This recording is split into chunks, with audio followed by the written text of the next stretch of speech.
إن الحمد لله نحمده ونستعينه ونستغفره ونؤمن به ونتوكل عليه ونعوذ بالله من شرور أنفسنا ومن سيئات أعمالنا من يهده الله فلا مضل له ومن يضلله فلا هادي له وأشهد أن لا إله إلا الله وأشهد أن محمدا عبده ورسوله أما بعد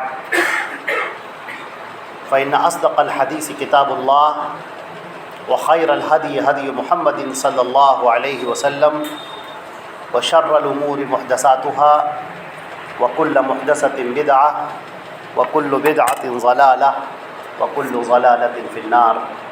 أعوذ بالله السميع العليم من الشيطان الرجيم. بسم الله الرحمن الرحيم. قل أعوذ برب الناس ملك الناس إله الناس من شر الوسواس الخناس الذي يوسوس في صدور الناس من الجنة والناس. تمام تعریفیں اللہ رب العزت کے لیے ہیں جو ہمارا خالق و مالک ہے، آسمانوں اور زمین کا پیدا کرنے والا اور کل کائنات کا تنہا چلانے والا ہے. الا لہ الخلق والامر، سن لو اسی کا کام ہے پیدا کرنا اور اسی کا کام ہے اس دنیا کو چلانا. یدبر الامر، اور وہ اپنے تمام معاملات کی تدبیر خود کرتا ہے. وحدہ لا شریک لہ، وہ تنہا ہے اور اس کی ذات میں، اس کی صفات میں، اس کے امور میں، اس کے معاملات میں، اس کے احکامات میں کوئی بھی شریک نہیں ہے، وہ تنہا ہے. لا یسأل عما یفعل وهم یسألون، کسی کی مجال نہیں کہ اس سے سوال کر سکے اور وہ جس سے چاہے سوال کرے. یا ایھا الناس انتم الفقراء الی اللہ واللہ هو الغنی الحمید، اے تمام کے تمام لوگوں تم سب کے سب اللہ کے محتاج ہو اور اللہ وہ ہے جو کسی کا محتاج ہے. اللہ کی حمد و ثنا کے بعد درود و سلام حضرت محمد مصطفیٰ صلی اللہ علیہ وسلم پر، آپ کے اصحاب کرام پر اور کل مومنین موحدین و موحدات پر. حضرات گرامی، میں نے آپ کے سامنے قرآن پاک کی جو آیت تلاوت کی ہے یہ سورہ الناس ہے، سورہ الناس. یہ آخری سورہ ہے قرآن پاک کی. قرآن پاک کے اندر اللہ رب العزت نے انسانوں سے جو خطاب فرمایا ہے اس کے 3 طریقے ہیں. پہلا طریقہ یہ ہے کہ جس میں اللہ نے براہ راست انسانوں سے خطاب کیا ہے، یا ایھا الناس، اے تمام لوگوں، یا ایھا الذین آمنوا، اے ایمان والو، یا بنی اسرائیل اذکروا نعمتی التی انعمت علیکم، یا بنی اسرائیل، اے بنی اسرائیل. یہاں پر اللہ رب العزت نے براہ راست خطاب کیا. کہیں پر اللہ رب العزت نے نبی سے کہا ہے کہ تم یہ بات کہہ دو، قل، اے نبی آپ یہ کہہ دیجیے. اور قرآن پاک کا تیسرا طریقہ یہ ہے جہاں پر اللہ رب العزت واقعات کو بیان کرتا ہے، بات کو بیان کرتا ہے اور سمجھنے والے اس کو سمجھتے ہیں اور خطاب ان سے ہوتا رہتا ہے، جہاں پر وہ اپنے آپ سے اپنے ذہن کو استعمال کر کے نتیجے پر پہنچتے ہیں. ان تینوں میں سے جو لفظ قل کا استعمال ہے، جو یہاں پر استعمال ہوا ہے، قل اعوذ برب الناس، قل کا جو لفظ آیا ہے اعلان کرنا، کہنا. قرآن پاک میں قل کا لفظ جہاں پر بھی استعمال کیا گیا ہے اس کا ترجمہ تو یہ ہوتا ہے کہ اے نبی آپ کہہ دیجیے. لیکن حقیقت میں آپ دیکھیں گے تو جب کوئی بہت اہم بات ہوتی ہے جس کا مقصد یہ ہوتا ہے کہ اس کا اعلان کر دیجیے، یہ بات ہر انسان اور جنات کے کانوں میں پہنچ جانی چاہیے، ہر اللہ کے بندے تک یہ بات پہنچ جائے، آپ اس کا اعلان کیجیے. چنانچہ ایسے اہم موقعوں کے لیے لفظ قل کا استعمال ہوتا ہے. یہ جو سورہ الناس ہے اس کا ترجمہ یہ ہے، قل آپ کہہ دیجئے، اعوذ برب الناس، میں پناہ چاہتا ہوں لوگوں کے پروردگار سے، لوگوں کے پروردگار کی، جو لوگوں کا بادشاہ ہے، ملک الناس جو لوگوں کا بادشاہ ہے، الہ الناس جو لوگوں کا معبود ہے. میں اللہ کی پناہ چاہتا ہوں. یہ جو 3 صفات بیان کی گئی ہیں یہ اللہ رب العزت کی صفات بیان کی گئی ہیں. میں پناہ چاہتا ہوں، میں پناہ میں آ جاتا ہوں جو لوگوں کا رب ہے، جو لوگوں کا بادشاہ ہے، جو لوگوں کا معبود ہے. من شر الوسواس الخناس، اس کے شر سے جو وسوسہ ڈالنے والا ہے اور چھپ چھپ کر حملہ کرنے والا ہے. الذی یوسوس فی صدور الناس، وہ جو لوگوں کو دلوں کے اندر وسوسہ ڈالتا ہے، من الجنۃ والناس، اور وہ لوگوں میں سے بھی ہیں اور انسانوں میں سے بھی ہیں اور جناتوں میں سے بھی ہیں۔ قرآن پاک میں یہاں پر یہ جو سورہ ہے، آپ یوں سمجھ لیجئے کہ یہ ایک بطور خلاصے کے بات پیش کی گئی ہے۔ قرآن پاک کی ہر آیت اپنے اندر ایک سمندر کی سی وسعتیں رکھتی ہے، سمندر کی سی گہرائیاں اور پنہائیاں رکھتی ہیں۔ یہ سورہ والناس بھی اسی طریقے سے اس کے اندر بیان کیا گیا ہے۔ دیکھیے یہاں پر جو 3 صفات بیان کی گئی ہیں، یہ ایک دوسرے سے لازم و ملزوم ہیں، ایک دوسرے سے جڑی ہوئی۔ اللہ رب العزت نے یہاں پر اپنی صفات کا ذکر فرمایا ہے، اور جس طرح اللہ رب العزت اپنی ذات میں یکتا ہے، اسی طرح اپنی صفات میں بھی یکتا ہے۔ یعنی جس طرح وہ اکیلا اور تنہا اپنی ذات کے اعتبار سے ہے، وحدہ لا شریک لہ ہے، مستوی عرش ہے، اس عرش پر اللہ کے علاوہ کوئی دوسرا متمکن نہیں ہے۔ اللہ عرش پر جلوہ افروز ہے، اور اس کے علاوہ دوسرا کوئی نہیں ہے جو اس کے ساتھ میں بیٹھنے والا ہو۔ جیسے کہ عیسائیوں کا عقیدہ یہ ہے کہ کل قیامت کے دن جو عرش ہوگا، آسمانی بادشاہت کے دن جو کرسی ہوگی، جو عرش ہوگا، اس کے اوپر ایک طرف اللہ بیٹھا ہوگا اور اس کے داہنی طرف عیسیٰ مسیح بیٹھے ہوں گے۔ نعوذ باللہ من ذالک، یہ عقیدہ جو ہے یہ بالکل غلط ہے۔ یا جیسے کہ ہمارے یہاں بعض مسلمانوں کا یہ عقیدہ ہے کہ کل جو قیامت کا دن ہوگا تو اللہ رب العزت جب فیصلے کر رہے ہوں گے تو نبی کریم صلی اللہ علیہ وسلم بھی فیصلے کر رہے ہوں گے۔ کچھ لوگوں کے بارے میں کہنے کہ ان سے حساب کتاب مت لیجیے، ان کو ایسے ہی جنت میں جانے دیجیے۔ چنانچہ یہ ایک غلط عقیدہ اور غلط مفہوم ہے جو لوگوں کے ذہن میں ڈالا گیا ہے۔ وہاں پر سفارش ہوگی، شفاعت ہوگی، شفاعت کبریٰ بھی ہے، اور نبی کریم صلی اللہ علیہ وسلم کی سفارش اور بھی ہے، لیکن یہ سب اللہ کے اذن سے ہوگی، اللہ کی اجازت سے ہوگی، بغیر اللہ کی اجازت کے۔ جیسے کہ آیت الکرسی کے اندر کہا گیا کہ کسی کے مجال نہیں، من ذا الذی یشفع عنده الا باذنہ، کون ہے جو اللہ کی بارگاہ میں اپنی زبان کو کھول سکے؟ کوئی اپنی بات کو کر نہیں سکتا، کوئی بول نہیں سکتا سوائے یہ کہ اللہ جس کو اجازت دے۔ اور بھی بخاری شریف کے اندر بھی اس بات کی ایک طویل روایت مقام محمود کے سلسلے میں اس کی تفسیر میں بیان کی گئی ہے۔ نبی کریم صلی اللہ علیہ وسلم فرماتے ہیں کہ جب میدان محشر کا دن ہوگا اور سورج بالکل 1 میل پر آ جائے گا، بالکل ایک نیزے پر آ جائے گا، اور لوگ اپنے پسینوں میں کھول رہے ہوں گے اور لوگ بے انتہا پریشان ہوں گے، اور اللہ رب العزت اس قدر غضبناک ہوگا، اس قدر اس کا جلال ہوگا کہ اس سے پہلے کبھی اس قدر اس کا جلال نہیں ہوا تھا، اس قدر وہ غضبناک نہیں ہوا تھا۔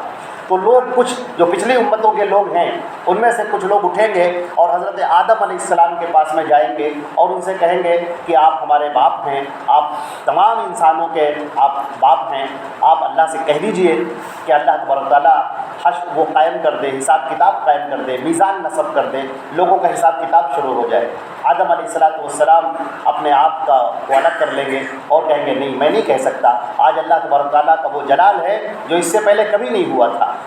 اگر میں اللہ کے پاس میں جا کر میں نے کہا کہ پروردگار حساب شروع کر دیجئے، تو کہیں ایسا نہ ہو کہ اللہ تعالیٰ کہے کہ ٹھیک ہے تم اپنا حساب دو پہلے، ہم نے تم کو منع کیا تھا وہ درخت کھانے سے اور تم نے اس کو کھایا تھا، تمہارا حساب پہلے لیا جائے، اس لیے میں ڈرتا ہوں اور میں نہیں جاؤں گا۔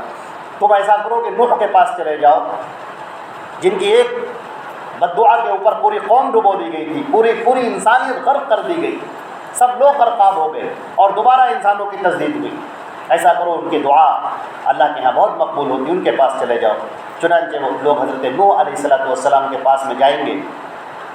نوح علیہ السلام کہیں گے میں نے بھی اللہ سے، اللہ نے مجھے حکم دیا تھا کہ کسی مشرک کی سفارش نہ کرنا، اور میں نے اپنے بیٹے کی محبت میں آ کر اس کی سفارش کر دی تھی اور اللہ نے مجھے ٹوکا تھا، ڈانٹا تھا، تو کہیں ایسا نہ ہو کہ آج اس کا حساب ہو جائے مجھ سے اور مجھے بھی جہنم میں ڈال دیا جائے۔ تو ایسا کرو کہ تم حضرت موسیٰ کے پاس چلے جاؤ۔ حضرت موسیٰ علیہ السلام کے پاس جب بھیجا جائے گا تو موسیٰ علیہ السلام کہیں گے کہ نہیں، میں نہیں سفارش کر سکتا، میں اللہ سے نہیں کہہ سکتا، اس لیے کہ میں نے قبطی کو مار دیا تھا اور وہ مر گیا تھا، تو کہیں اس کا اگر حساب لے لیا گیا تو میں کیا کروں گا۔ تم ایسا کرو عیسیٰ کے پاس چلے جاؤ۔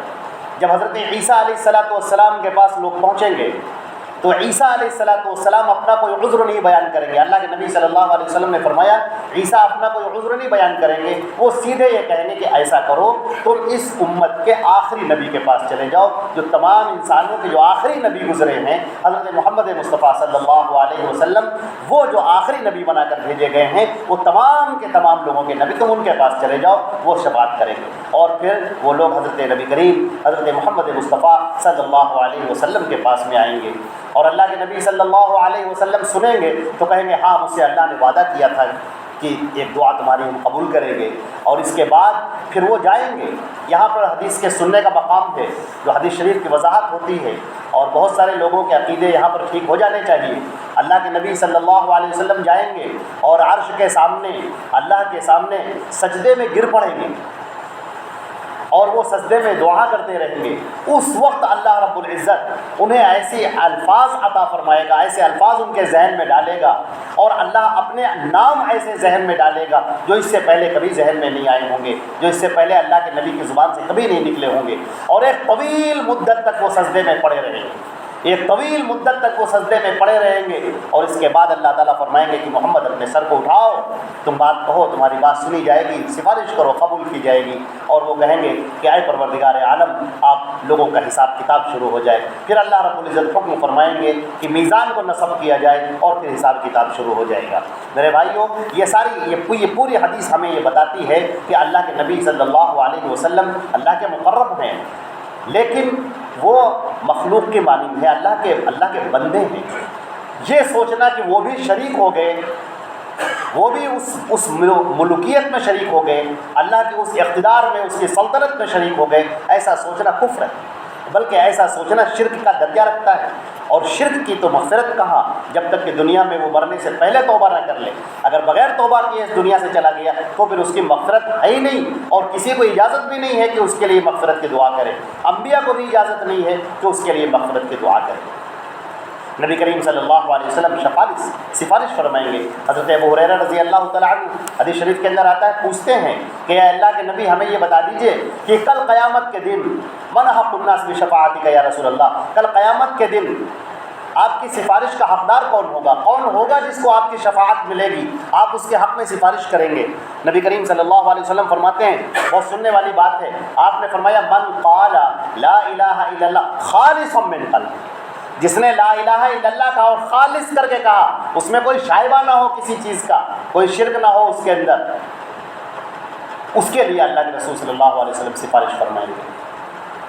قرآن پاک میں بھی فرمایا گیا ہے اسی بات کو، یہ جو حدیث شریف ہے اسی کی تشریح ہے، الذین آمنوا ولم یلبسوا ایمانہم بظلم، وہ لوگ جو ایمان لائے اور اپنے ایمان کو ظلم سے ملایا نہیں۔ بخاری شریف میں کتاب التفسیر میں اللہ کے رسول صلی اللہ علیہ وسلم فرماتے ہیں بظلم ای بشرک، ظلم کا مطلب شرک کرنا، یعنی جو ایمان لائے لیکن ایمان لانے کے بعد انہوں نے شرک نہیں کیا، ایمان لائے اور شرک بھی کرتے رہے، تو ان کا ایمان معتبر نہیں ہوگا۔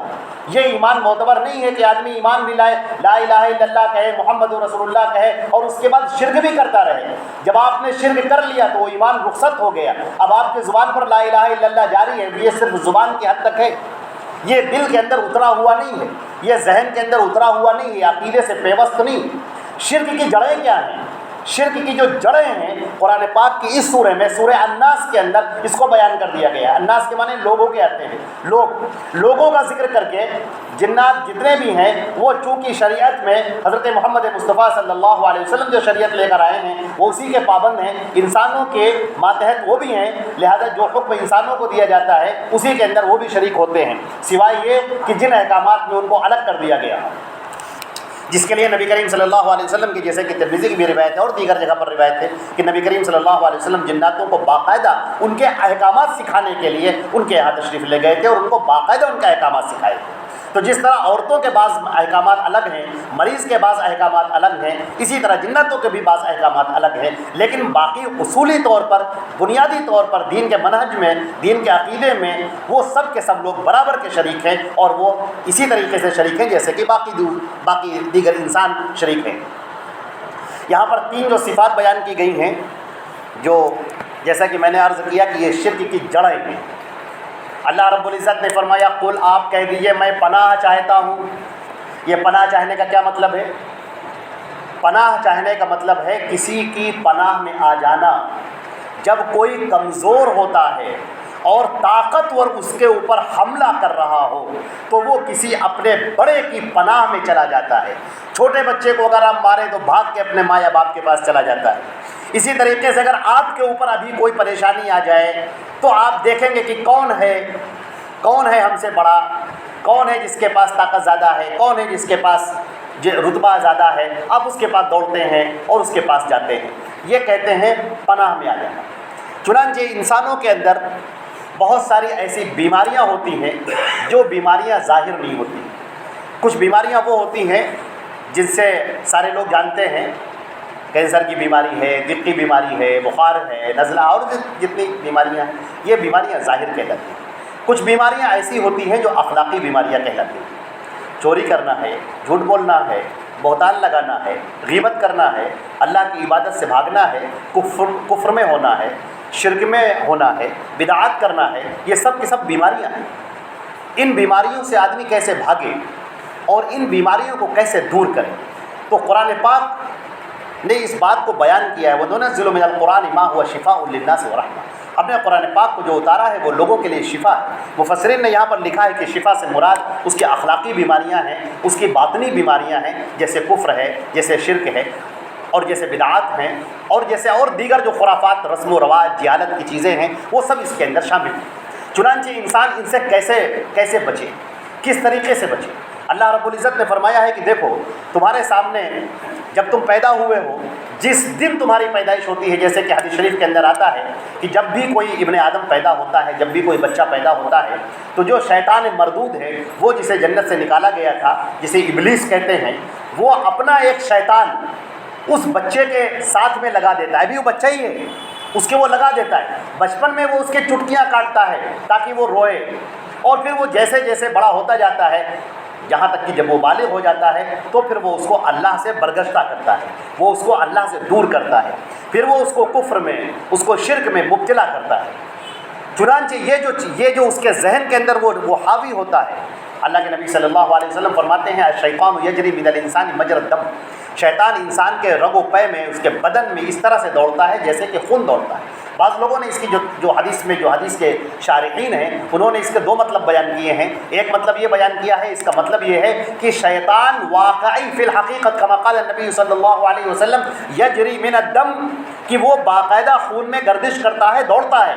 یہ اللہ کے نبی صلی اللہ علیہ وسلم کے الفاظ ہیں، محمول علی ظاہرہ، اور اس کے ظاہر پر معمول ہے۔ اور بعض لوگوں نے کہا نہیں، مراد یہ ہے جیسے بدن کے اندر خون دوڑتا ہے، شریانوں میں، نسوں کے اندر جس طرح خون دوڑتا ہے، اسی طرح شیطان مردود دوڑتا ہے۔ ایک حدیث شریف میں اس کی اور وضاحت آتی ہے کہ شیطان ناک کے باسے پر اپنی رات گزارتا ہے، اور یہ جو ناک کے باسے پر اپنی پوری رات گزارتا ہے، شباشی کرتا ہے، اس کی وجہ سے بہت سارے خیالات اور بہت سارے گندے خیالات اور تصورات وہ انسان کے ذہن کے اندر اور دل کے اوپر اس کے اثر انداز ہوتے ہیں۔ اس کو دوسری حدیث کے اندر اس طرح سے بیان کیا گیا ہے، جو کلا بل رعانہ کی تفسیر کے اندر اللہ کے پیارے نبی صلی اللہ علیہ وسلم نے اس کو بیان کیا ہے۔ وہ یہ بیان کیا ہے کہ جب انسان اللہ کا ذکر کرتا ہے تو جو شیطان مردود ہے وہ اپنی سونڈ کو، خرطوم کو اپنی اٹھا لیتا ہے، اور جیسے ہی اس کو اللہ کے ذکر سے غافل پاتا ہے وہ فوراً اپنی سونڈ اس کے اندر ڈال دیتا ہے، اور اس طرح اس کے اندر وسواس پیدا کرتا ہے۔ شیطان کا سب سے بڑا کام یہ ہے کہ وہ انسان کو کفر اور شرک میں مبتلا کر دے، وہ اس طریقے سے کرے۔ اللہ کے پیارے نبی صلی اللہ علیہ وسلم نے فرمایا کہ بخاری شریف کے اندر امام بخاری رحمۃ اللہ علیہ نے کتاب لکھی ہے، اس کا نام ہے الادب المفرد، یہ بخاری شریف کے علاوہ کتاب ہے، اور یہ روایت بالکل صحیح حضرت ابو ہریرہ رضی اللہ تعالیٰ عنہ کی روایت ہے۔ نبی کریم صلی اللہ علیہ وسلم نے فرمایا کہ جو شرک ہے وہ اس قدر باریک ہے جیسے چونٹی ہوتی ہے، باریک سی، جیسے چونٹی چلتی ہے رات میں تاریکی میں جب چلے تو جیسے وہ باریک ہوتی ہے، اس طریقے سے شرک انسان کے اندر داخل ہوتا ہے بڑی باریکی کے ساتھ۔ تو اللہ سے یوں کہا کرو، اللہم انی اعوذ بک، اے اللہ میں تیری پناہ چاہتا ہوں اس شرک سے جو میں جانتا ہوں اور اس شرک سے جو میں نہیں جانتا۔ اللہم انی اعوذ بک من ان اشرک بک وانا اعلم واستغفرک لما لا اعلم۔ پروردگار میں اس شرک سے تیری پناہ چاہتا ہوں جو میں جانتا ہوں، اور اس شرک سے بھی تیری پناہ چاہتا ہوں جو میں نہیں جانتا۔ ایسے عقائد، ایسی باتیں بسا اوقات ہماری زبان سے نکل جاتی ہیں، بسا اوقات ہمارے الفاظ سے نکل جاتی ہیں جو شرک ہوتی ہیں، اللہ کو ناراض کرنے والی ہوتی ہیں، لیکن چونکہ اللہ رب العزت فرماتا ہے وَيَعْفُو عَنْ كَثِيرٍ، اللہ تبارک و تعالیٰ بہت سارے گناہوں کو ایسے ہی معاف کر دیتا ہے، وہ تمہارے توبہ کیے بغیر ایسے ہی معاف کر دیتا ہے۔ ہاں جو بڑے گناہ ہیں اس کے لیے تو آپ کو توبہ کرنی ہی ہوگی۔ چنانچہ یہاں پر فرمایا گیا کہ میں پناہ چاہتا ہوں اب پناہ چاہتا ہوں کس کی؟ پناہ چاہتا ہوں اللہ رب العزت کی. لیکن اللہ رب العزت نے یہاں پر اپنا نام ذکر نہیں کیا ہے، بلکہ یہاں پر 3 صفات ذکر کی ہیں. ان 3 صفتوں کو جو صحیح طور پر سمجھ لے وہ شرک سے بچ جائے گا، وہ شرک سے بالکل دور رہے گا اگر ان 3 صفات کو وہ تسلیم کر لے. ان 3 صفات کو جو تسلیم کر لے وہ اللہ کی پناہ میں آ جاتا ہے اور پھر شیطان کا اس پر اثر نہیں ہوتا ہے. وہ بندہ مومن کی مثال ایسی ہوتی ہے کہ جیسے کہ اللہ کے پیارے نبی صلی اللہ علیہ وسلم نے فرمایا کہ مومن کی مثال اور منافق کی مثال اس طرح سے ہے کہ مومن سے اگر کوئی گناہ کا ارتکاب ہو جاتا ہے تو اس کو ایسا لگتا ہے جیسے پہاڑ میرے اوپر رکھا ہوا ہے، وہ جب تک توبہ نہیں کر لیتا ہے تب تک اسے چین نہیں آتا ہے. اور منافق کی مثال گناہ کرنے کے بعد اس طرح سے ہے جیسے کوئی مکھی بیٹھی تھی اور اس کو اس نے اڑا دیا، کوئی پرواہ نہیں اس کو. ان 3 صفات کو تسلیم کر لینے کے بعد بندہ اللہ کی پناہ میں آ جاتا ہے اور شرک کی جڑ کٹ جاتی ہے. پہلی جو صفت ہے، قل آپ اے نبی آپ یہ کہہ دیجئے اعوذ برب الناس، میں پناہ چاہتا ہوں اس پروردگار کی جو لوگوں کا رب ہے، اس اللہ کی جو لوگوں کا رب ہے. یہ لفظ رب کے معنی کیا ہے؟ اس لفظ رب کے معنی ہیں انسان کی ہر ضرورت کو پوری کرنے والا، اس کی جو بھی ضرورت ہے، جس وقت اس کی ضرورت ہے اس کو پوری کرنے والا، اس کو پروان چڑھانے والا. یہ لفظ جو عربی کا ہے، اردو کے سارے الفاظ چھوٹے ہیں. کوئی بھی لفظ ایسا نہیں ہے جو اس لفظ رب کا مفہوم ادا کر سکے. ہم تھوڑی بہت کوشش کر کے ان الفاظ تک پہنچنے کی کوشش کرتے ہیں. رب یربو کے معنی آتے ہیں پروان چڑھانا. جیسے کوئی پودا لگاتا ہے اور پھر وہ پودا دھیرے دھیرے دھیرے دھیرے پروان چڑھتا ہے، تو آپ دیکھیں کہ جو پودا لگاتا ہے وہ اس کی پرواہ کرتا ہے، اس کو پانی ڈالتا ہے، اس کو دھوپ دکھاتا ہے، اس کی غلط چیزوں کو کاٹتا رہتا ہے، اس کی پتیوں کو کاٹتا ہے، گھاس پھوس نکل جاتی ہے تو اس کو کاٹتا ہے، اس کی دیکھ ریکھ کرتا ہے، اس کی فکر لگائے رہتا ہے. یہ لفظ رب اسی مفہوم میں ہے، وہ پروردگار عالم جو ہر ایک کی، اپنی تمام مخلوقات کی، رب العالمین، الحمدللہ رب العالمین، تمام تعریفیں ہیں اس اللہ کی جو رب العالمین ہے. تمام عالمین جتنے عالم ہیں، کچھ عالم وہ ہیں جن کو ہم جانتے ہیں، کچھ عالم وہ ہیں جن کو ہم نہیں جانتے ہیں، کچھ عالم وہ ہیں جو اسی دنیا میں ہیں لیکن ہم ان سے واقف نہیں، کچھ ایسے عالم ہیں جو ہیں لیکن ہماری آنکھوں سے ہمیں دکھائی نہیں دیتے. بہت سارے ہمارے ہاتھوں کے اوپر کتنے جراثیم ہیں، لاکھوں لاکھ کی جراثیم ہیں جو مائکرو اسکوپ سے دیکھے جا سکتے ہیں. وہ بھی اللہ کی مخلوقات ہیں، اللہ ان کو بھی پال رہا ہے لیکن وہ ہمیں نظر نہیں آتے. نہ معلوم کتنی مخلوقات ہیں. اللہ رب العزت ان سب کا پالنے والا ہے. اگر انسان کے ذہن میں یہ بات بیٹھ جائے کہ میری ہر پریشانی کو دور کرنے والا اللہ ہے، میری فکر کرنے والا اللہ ہے، میرے اوپر جو مصیبت آئی ہے اس مصیبت کو دور کرنے والا اللہ ہے، یہ مصیبت کوئی اور لا بھی نہیں سکتا، کوئی اور ٹال بھی نہیں سکتا، مشکل کشا کوئی ہو ہی نہیں سکتا.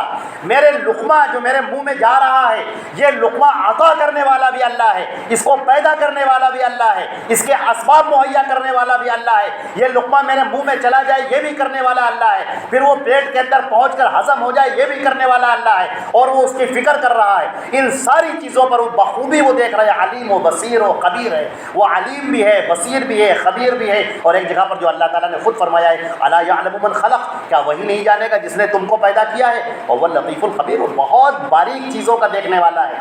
جن چیزوں کے تم کو پتہ بھی نہیں ہے وہ چیزیں آتی ہیں اور چلی جاتی ہیں لیکن اللہ رب العزت ان سے تمہاری حفاظت کر رہا ہے. تو رب کون ہے؟ رب اللہ رب العزت ہے. یہ بات جان لیں آپ.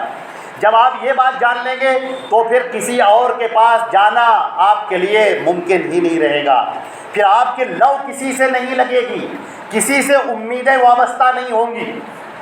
پھر کوئی آدمی درختوں کے پاس جا کر ان پر دھاگے نہیں باندھے گا، مزاروں کے پاس نہیں جائے گا، وہاں چادر نہیں چڑھائے گا، وہاں پانی نہیں چھڑکاؤ کرے گا اور اس کا مزار شریف اور غسل شریف کا پانی لے کر نہیں آئے گا، وہاں پر پھول پتیاں نہیں ڈالے گا، وہاں پر دونے نہیں رکھے گا، نظر و نیاز کے نہیں رکھے گا. ان تمام شرک سے وہ بچ جائے گا اگر اس کو پتہ ہو جائے کہ میری ہر ضرورت پوری کرنے والا صرف ایک اللہ ہے، میری ہر مصیبت کو دفع کرنے والا، مصیبت کو بلا کرنے والا وہ صرف ایک اللہ ہے. وہی ہے جو مشکل کشا ہے. امن یجیب المضطر اذا دعا، کون ہے جو لوگوں کی پریشانی کو دور کرتا ہے سوائے ایک اللہ کے؟ امن یکشف الضر، کون ہے جو پریشانیوں کو دور کر دیتا ہے، ٹال دیتا ہے؟ کون ہے جو بلاؤں کو دور کرتا ہے؟ کون ہے جو مصیبتوں کو دور کرتا ہے؟ ذرا سا دیکھو، یونس جب پریشان ہوئے تو کس کو پکارا؟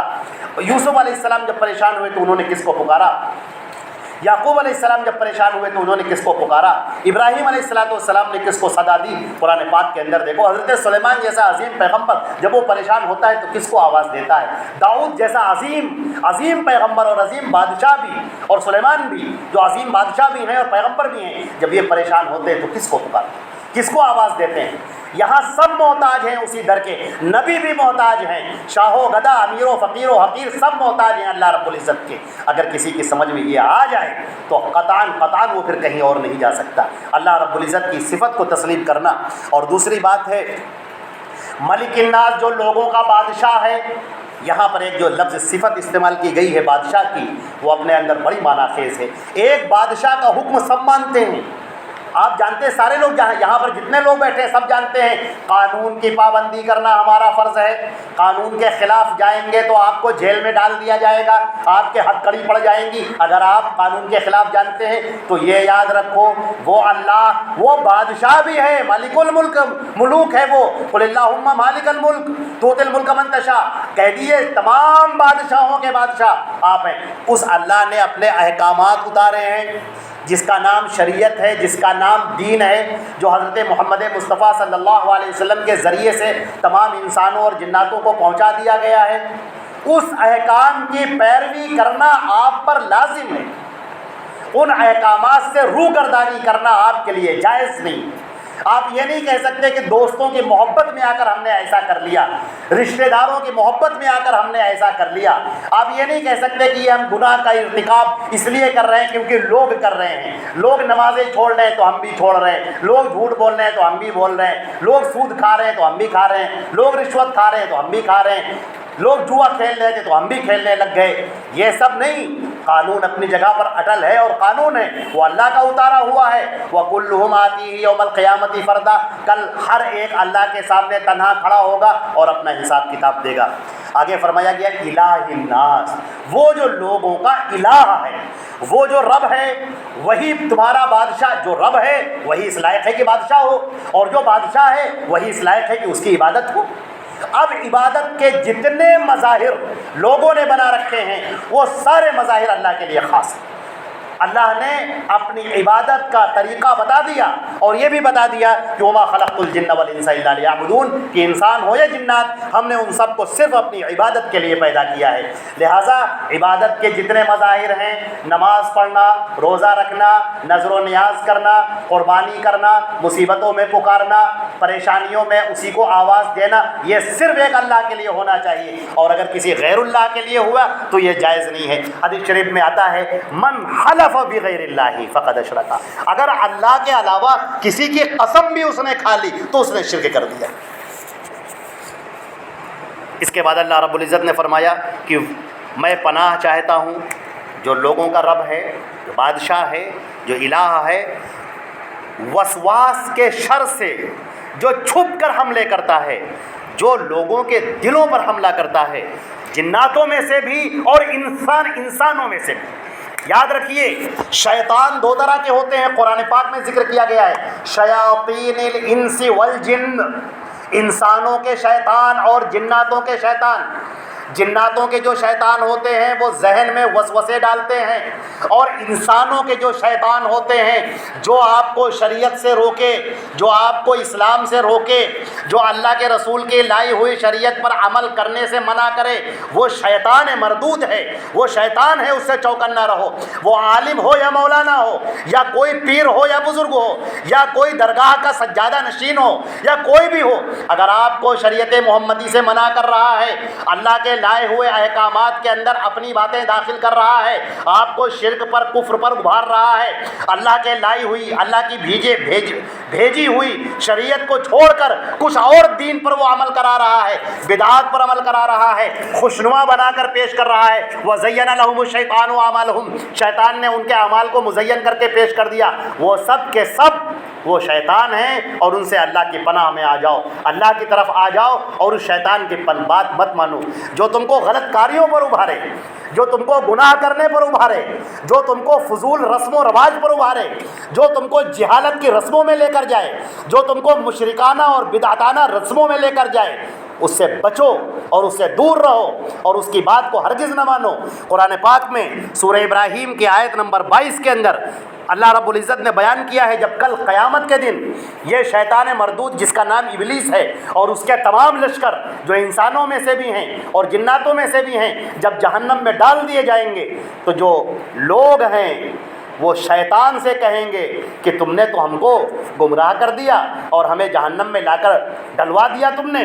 تو شیطان کہے گا وما کان علی علیکم من سلطان، میرا تمہارے اوپر کوئی غلبہ نہیں تھا، الا ان دعوتکم، میں نے تو صرف ایک بات کہی تھی اور تم نے اس کو مان لی، فاستجبتم لی، تم نے میری بات مان لی۔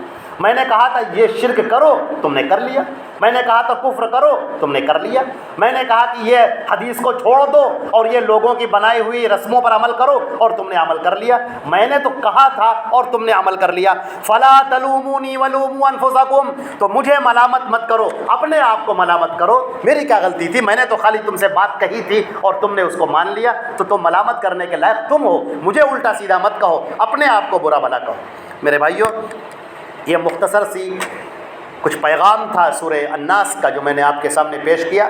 اللہ رب العزت ہمیں اور آپ کو عمل کرنے کی توفیق عطا فرمائے۔